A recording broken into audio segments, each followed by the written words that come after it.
Всем привет! Вы на канале Готовим с Оксаной Пашко.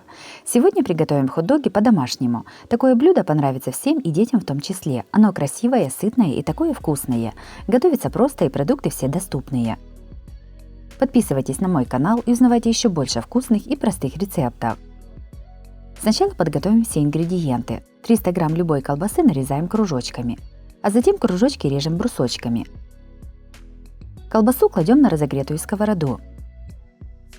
Обжариваем со всех сторон. Готовую колбасу снимаем с огня. Пучок петрушки измельчаем ножом. 250 грамм сыра трем на крупной терке. В миску разбиваем 2 яйца. Немного их солим и взбиваем вилкой до однородности. Ко взбитым яйцам добавляем примерно 3/4 тертого сыра. Все перемешиваем. Берем 4 длинных булочки. У каждой булочки отрезаем верхушку, она нам не понадобится.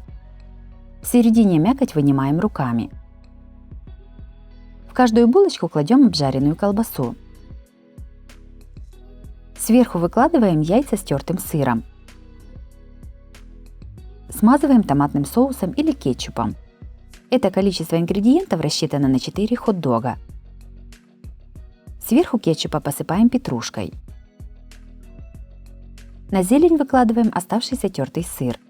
Также вместо длинных булочек можно использовать круглые, тогда получится их 8 штук. Подготовленные булочки кладем на противень от духовки.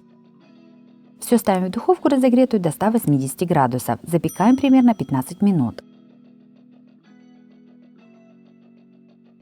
Хот-доги по-домашнему получились очень вкусными, ароматными и сытными. Хрустящая булочка и сытная начинка с колбасой никого не оставит равнодушным. Они очень вкусные в теплом виде. Очень рекомендую их приготовить. С вами была Оксана Пашко. Готовьте вкусно, готовьте с удовольствием.